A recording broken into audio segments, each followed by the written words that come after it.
Hello everyone, welcome back to Train Your Brain. Today we are going to talk about business arithmetic.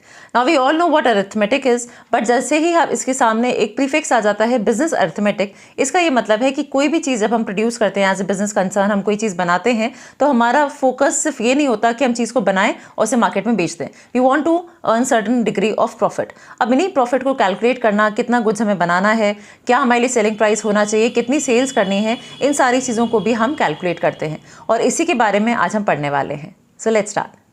Talking about business arithmetic, सबसे पहले जो चीज़ आपको पता होनी चाहिए that is what is a cash book. बहुत ही general सी बात है.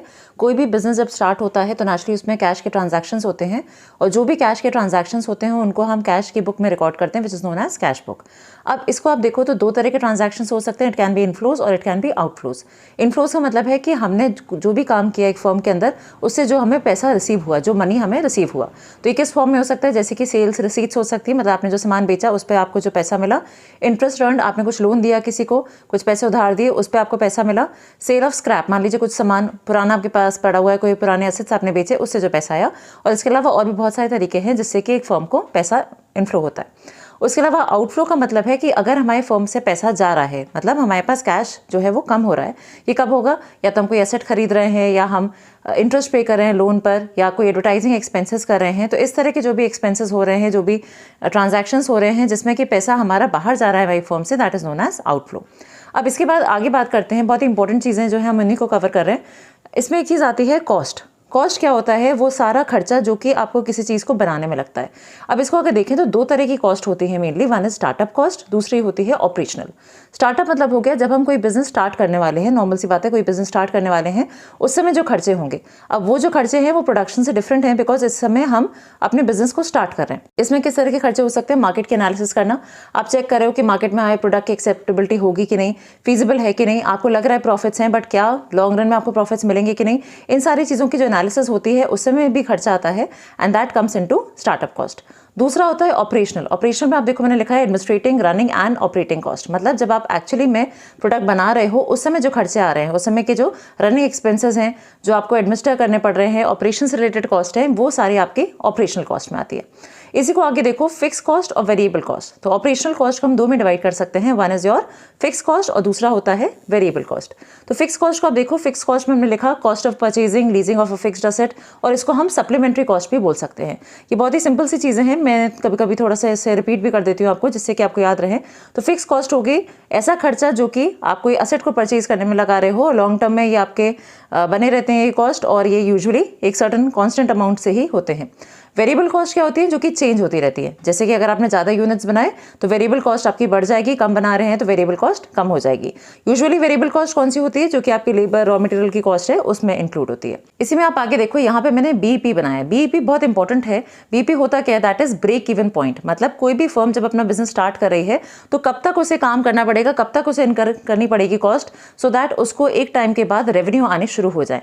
तो इनिशियली आप देखो कोई भी फर्म होती है उसको लॉस को सफर करना पड़ता है, उसको लॉसेस एग्जीक्यूट करने पड़ते हैं, and after certain period of time उसको रेवेन्यूज होने शुरू होते हैं, उसको प्रॉफिट्स होने शुरू होते हैं.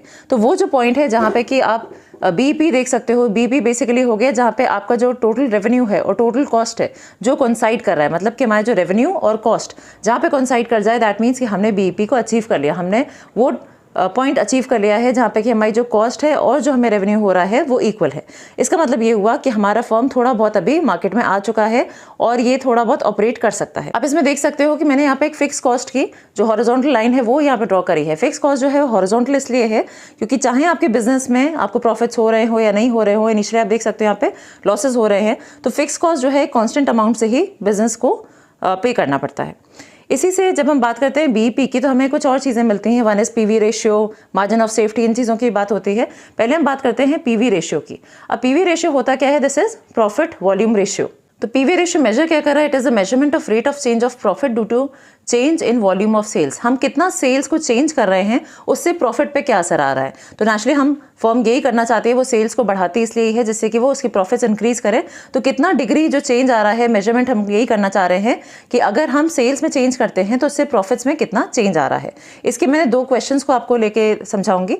और इसको आप एक चीज़ और ध्यान रखना कि पीवी रेशियो को अगर हम जज करना चाहें कि उसका हाई रेशियो आ रहा है, लो आ रहा है, तो वो क्या बता रहा है. अगर पीवी रेशियो ज़्यादा है इसका मतलब क्या है कि हमारी फर्म को अच्छा प्रॉफिट प्रॉफिट्स हो रहे हैं, और अगर पीवी रेशियो कम है इसका मतलब क्या हुआ कि या तो हम सेलिंग प्राइस बढ़ाएं क्योंकि हमें अच्छी सेल्स नहीं हो रही, या फिर हमें सेल्स को ही इंक्रीज करना होगा। तो या तो हम सेल्स पे इस तरह से काम करें कि हमारी सेल्स इंक्रीज हो, या फिर आपको सेलिंग प्राइस को इंक्रीज करना चाहिए। चलिए इस क्वेश्चन को देखते हैं। यहाँ पे आप देखो मैंने कुछ चीज़ें मेंशन करी हुई हैं, जो रेड से है वो क्वेश्चंस में हमें चीज़ें गिवन हैं, और ब्लू से जो मेंशन किया है वो हमें चीज़ें निकालनी है, और बाकी ये हमारा सोल्यूशन है। बहुत ही सिंपल कैलकुलेशंस होते हैं, बट थोड़ा सा आपको इस पर ध्यान देना होगा। तो सबसे पहले हमें इसमें गिवन है सेलिंग प्राइस दिया हुआ है, फिक्स कॉस्ट है, दो तरह की फिक्स कॉस्ट है, दो तरह की वेरिएबल कॉस्ट दी हुई है, और बीईपी सेल्स और नंबर ऑफ यूनिट्स हमें निकालने हैं। अब इसमें सबसे पहले आपको क्या करना होता है, जितनी भी टाइप की फिक्स कॉस्ट है उनको आपको एडअप करना है। तो आप देखो यहाँ पे 60,000 है और यहाँ पे 12,000 है, इन दोनों को मिला देंगे तो 72,000 हो जाएगा। इसी तरह से दोनों वेरिएबल कॉस्ट को भी आप ऐड करोगे तो ये 12 + 3 जो होगा दैट विल बी 15। अब आगे बढ़ते हैं, हमें निकालना है बीईपी। बीईपी का फॉर्मूला आपको याद रखना है, इसका फॉर्मूला होता है fix cost upon selling price per unit minus variable cost per unit. अब आपको एक चीज़ और पता होगी कि जब भी हम सेल्स में से वेरिएबल कॉस्ट माइनस करते हैं तो हमें कॉन्ट्रीब्यूशन मिलता है, बट यहाँ पे हमारे पास टोटल सेल्स और इस तरह से टोटल वेरिएबल कॉस्ट नहीं है, हमें पर यूनिट के हिसाब से दी है, तो हमारा फॉर्मूला थोड़ा सा चेंज होगा। तो हम क्या करेंगे, टोटल फिक्स कॉस्ट जो है वो लिखेंगे, और नीचे प्लीज ध्यान रखिएगा यहाँ पे पर यूनिट के हिसाब से सेलिंग प्राइस पर यूनिट और वेरिएबल कॉस्ट पर यूनिट, उन्हीं को हम यूज करेंगे। तो इस तरह से हमारे पास आ जाएगा 8,000 यूनिट्स। अब क्या निकालना है, बीईपी इन सेल्स। तो ये जो अभी हमने निकाला this was BEP in units, और अब हम निकाल रहे हैं बीईपी इन सेल्स। कुछ नहीं करना आपको, जो आपका यूनिट्स का अमाउंट आया था उसी को आपको मल्टीप्लाई कर देना है सेलिंग प्राइस पर यूनिट से। तो ये जो सेलिंग प्राइस पर यूनिट था 24 आपको दिया था, इसको आपको मल्टीप्लाई कर देना है 8,000 से, तो हमारे पास बीईपी इन सेल्स आ गया। मतलब ये हमारा ब्रेक इवन सेल्स अमाउंट है। अब आता है कि हमें कितने यूनिट्स हम बनाएं जिससे कि हम एक certain amount of profit earn कर सकें, और यहाँ पे क्वेश्चन में हमें बोला गया है 90,000 अगर हम प्रॉफिट अर्न करना चाहें। इसका फॉर्मूला आप याद रखो, fix cost plus desired profit upon SP per unit minus variable cost per unit. तो यूजुअली आप देखो इसमें हमें SP per unit minus variable cost per unit करते हैं, बट ये आपको जरूर देखना होगा कि हमारे पास क्या क्या चीज़ें गिवन है। तो क्वेश्चन में क्या चीज़ें आपको दी हुई हैं उसके हिसाब से फॉर्मूला थोड़ा बहुत चेंज हो सकता है। तो यहाँ पे क्या करना होता है, फिक्स कॉस्ट देखो वही है 72,000, कैसे निकाली थी हमने 60 + 12 करके, तो ये 72,000 हो गया। इसमें हम ऐड कर देंगे 90,000, तो जो भी हमारा डिजायर्ड प्रॉफिट है उसको ऐड करना है। And again SP minus VC जो हमें दिया हुआ है 24 और 15 हमने निकाला, ये हमने कैसे निकाला 12 + 3 करके, तो ये हमारे पास आ गया 162,000 अपॉन 9। तो 18,000 जो यूनिट्स हैं वो हमें बनाने पड़ेंगे अगर हम 90,000 का प्रॉफिट चाहते हैं। अब इसी तरह से एक और क्वेश्चन करते हैं। यहाँ पे हम दूसरी चीज़ की बात करें, यहाँ पे हम पीवी रेशियो कैलकुलेट करें। जब भी हमने बात करी थी पीवी रेशियो की, तो आप देखो इसमें हमारे पास फिक्स कॉस्ट है, वेरिएबल कॉस्ट हमें दी हुई है। अब यहाँ पे वेरिएबल कॉस्ट हमें डायरेक्ट ना देकर उन्हें हमें उसके बाइफिकेशंस दे दिए हैं, उसके डिस्ट्रीब्यूशन दिया हुआ है। तो डायरेक्ट मटेरियल, लेबर और ओवरहेड कॉस्ट दी है, आपको कुछ नहीं करना, तीनों को ऐड कर देना है। अब आप इसमें देखो थोड़ा सा चेंज है, डायरेक्ट ओवरहेड कॉस्ट के सामने लिखा हुआ है 100% ऑफ डायरेक्ट लेबर। 100% का मतलब क्या हुआ कि जो अमाउंट डायरेक्ट लेबर की है सेम अमाउंट ही डायरेक्ट आपके ओवरहेड कॉस्ट की भी है। तो कुछ नहीं करेंगे हम, 5 + 2 प्लस इसको भी 2 जो है वो हम यहाँ पे लिखेंगे। एक और चीज़ दी हुई है, सेलिंग प्राइस दिया हुआ है हमें प्रोडक्ट का, और हमें बोला जा रहा है कि हमें पीवी रेशियो निकालना है बीईपी सेल्स में, और बीईपी सेल्स में तभी भी निकालना है अगर हम प्रॉफिट कमाना चाह रहे हैं 4,50,000 का। तो इसमें आप देखो क्या करेंगे, सबसे पहले आपने सेलिंग प्राइस लिखा दैट इज 12 रुपीज़। अब जितने भी वेरिएबल कॉस्ट है उनको हम ऐड अप कर देंगे, और ऐड करने के बाद हम उसे सेलिंग प्राइस में से माइनस करेंगे।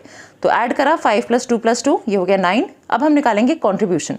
Contribution is nothing but selling price minus variable cost which gives you the contribution. अब इतने के बाद ही हम सीधा अपना पीवी रेशियो निकाल लेंगे। पीवी रेशियो का फॉर्मूला बहुत ही सिंपल है, that is contribution upon sales into 100। Contribution अभी निकाला 3 आया, सेल्स आपको गिवन हुई है ऑलरेडी, सेलिंग प्राइस जो है आपको गिवन है दैट इज 12 इंटू 100 कर देंगे। हमारे पास परसेंटेज में हम पीवी रेशियो कैलकुलेट करते हैं। अब हमें बोला गया है कि बीईपी हमें निकालना है सेल्स में, तो सेल्स में निकालने के लिए क्या करेंगे हम, fix cost upon PV ratio. अभी मैंने आपको बताया कि जो भी हमें चीज़ें दी हुई हैं उसके हिसाब से हमारा फॉर्मूला जो है वो चेंज होता है। तो यहाँ पे हमने करा fix cost upon PV ratio. PV ratio भी निकाला था 25%, आप इसे डायरेक्ट भी कैलकुलेट कर सकते हो। 90,000 अपॉन 25 इंटू 100 करोगे तो आपको यहाँ पे अमाउंट मिल जाएगा। तीसरी चीज़ जो हमें निकालनी है दैट इज बीईपी। अगर हम कैलकुलेट करना चाहते हैं to earn a profit of 4,40,000, आप क्या करोगे, fix cost plus desired profit upon PV ratio. तो फिक्स कॉस्ट 90,000 है, हमने अभी देख ही लिया कि जो डिजायर्ड प्रॉफिट है दैट इज 4,50,000, उसको हम डायरेक्टली मेंशन करेंगे और पीवी रेशियो से उसे डिवाइड कर देंगे। तो ये हमारे पास आ गया यहाँ पर दैट इज 21,60,000। तो इस तरह से हमें कैलकुलेशंस करने होते हैं जब भी न्यूमेरिकल्स होते हैं। तो इसमें आप ध्यान रखो कि फॉर्मूले पे आपको ध्यान देना है। तो बीपी का फॉर्मूला हो गया fix cost upon SP minus VC. अगर पर यूनिट के हैं तो वही हमें यूज करना है। अगर हमें उसे सेल्स में निकालना है, कुछ नहीं करेंगे, उसका जो SP प्राइस है, जो उसका सेलिंग प्राइस है, उसी से मल्टीप्लाई करना है। और जब भी आपको नंबर ऑफ यूनिट्स कैलकुलेट करने हैं एक certain amount of profit earn करने के लिए, तो उसका फॉर्मूला हो जाता है fix cost plus desired profit upon SP minus VC, that is definitely per unit. So I hope we are now clear with what is cost, fix cost, variable cost. आपको पहले भी आइडिया होगा, थोड़ा सा हमने उसके बारे में डिस्कशन किया। We talked about BEP, PV ratios and how to calculate PV ratio, BEP in sales. Profit कमाना है, कुछ सर्टेन डिग्री ऑफ प्रॉफिट हम अर्न करना चाहते हैं, तो फॉर्मूला क्या होगा। So this was all in all बहुत ही शॉर्ट हमने एक वीडियो बनाया था जिससे कि आपको थोड़ा बहुत इसका आइडिया हो जाए। So if you like the video please do like, share and comment. All the best, take care, bye bye.